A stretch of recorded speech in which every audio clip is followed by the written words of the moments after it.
In this video, I'm taking you back to the Middle Ages. Let's talk about why you probably wouldn't survive a week or even 24 hours. Come on, let me show you. Imagine waking up one morning to find yourself 700 years in the past. How long do you think you'd survive in the Middle Ages? A day? A week? Let's find out together. Don't expect much in terms of home comfort. The Airbnb listings of the Middle Ages didn't exactly come with a jacuzzi. Thinking about giving up already? No? Good. Then let's keep going. Let me show you what your life would really look like. You'd probably want to start by washing your face with some clean, fresh water, right?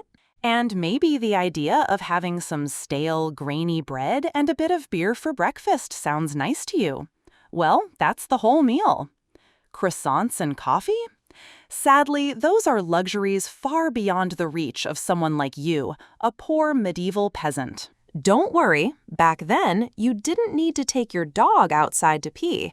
But your cows and goats? They expected some very special attention. How does working 16 hours a day on your field sound? Digging into frozen soil in winter or sweating under the blazing summer sun? Just think of it as a very intense gardening hobby. Oh, I'm sorry. Were you imagining yourself waving to your people as a king or queen? No, you are standing right there, exactly where you belong. Now, let's get back to your miserable little life. Feeling hungry?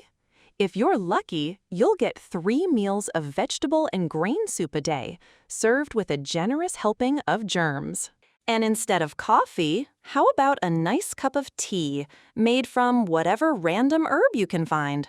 Back then, even children started their day with a kind of beer soup for breakfast. This drink was considered a safer alternative at a time when water was often dirty and full of disease. Small beer, lightly fermented with very low alcohol content, usually between 0.5% and 2%, was seen as both safe and nutritious. Children, adults, and even monks in monasteries drank it daily simply because clean water was hard to come by.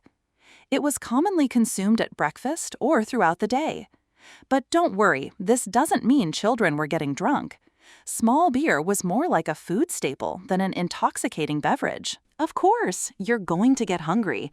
You'd probably dream of roasting a sheep or a pig over a campfire, just like in the movies. Plenty of meat, right? Well, not quite.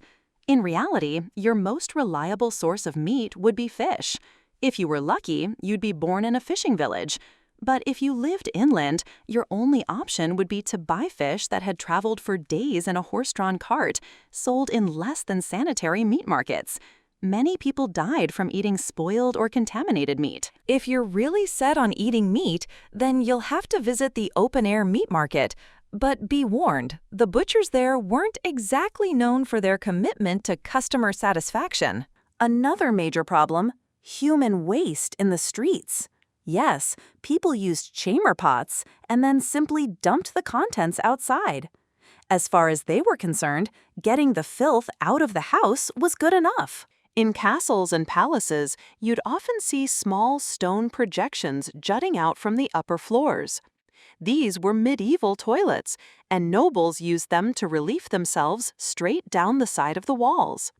Every morning, workers would come to collect the waste from below and transport it to the fields. Using human waste from the city as fertilizer was considered efficient, though absolutely disgusting. This foul job belonged to people known as farmers.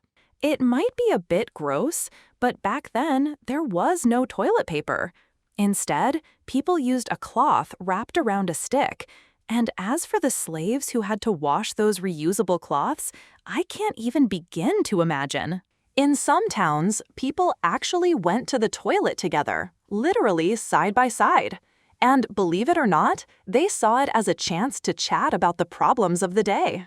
Back then, getting sick didn't mean a quick trip to the pharmacy for some painkillers.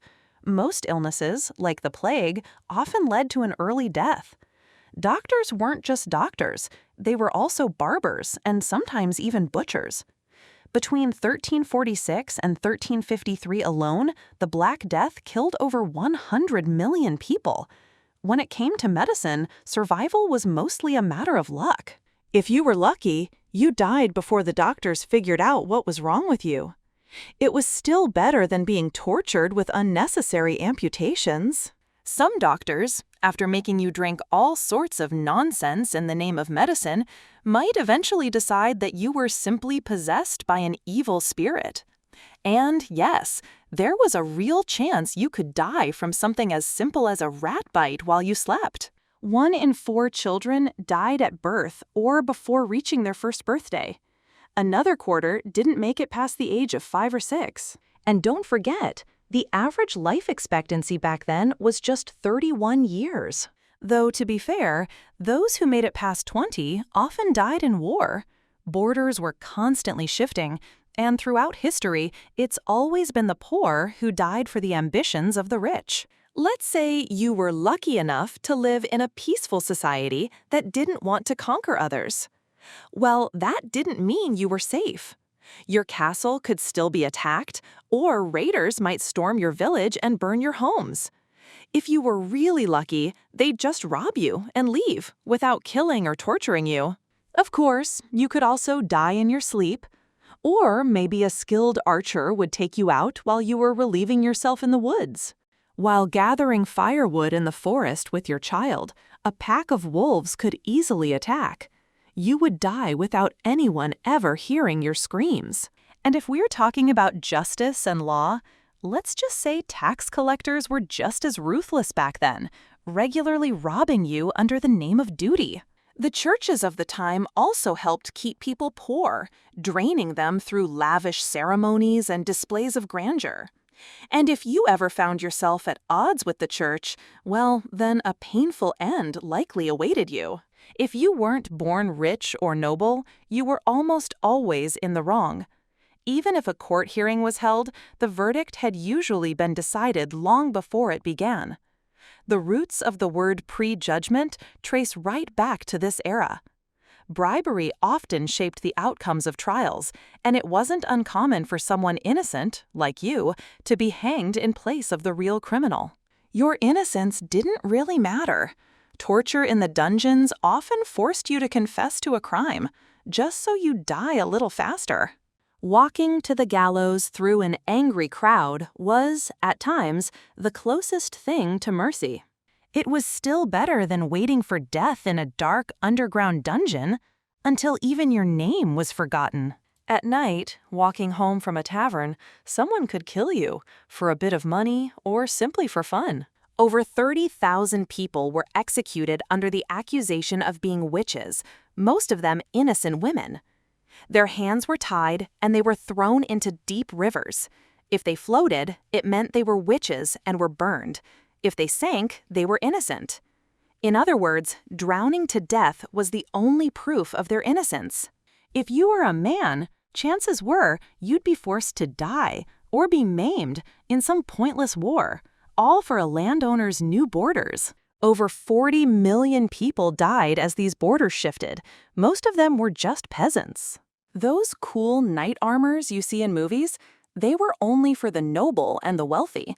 Wearing 30 to 40 kilograms of metal for weeks while smelling awful wasn't exactly as glamorous as it looks on screen. Powerful swords, shiny armor, and fast horses were reserved for the rich. In fact, they often didn't even fight. The real army, the common people, used cheaper weapons like spears and bows. They had no horses and had to march for weeks on foot. Sometimes a quarter of the army would die before even reaching the battlefield. These peasants, after marching for weeks, could be killed instantly at the very start of the battle, crushed by a catapult stone or pierced by a rain of arrows from the enemy. I hope you enjoyed this journey through time with me. Now it's time to bring you back to the present. If you'd like to see more videos like this, make sure to subscribe, leave a like, and comment below with the topics you'd like me to cover next. See you in the next video.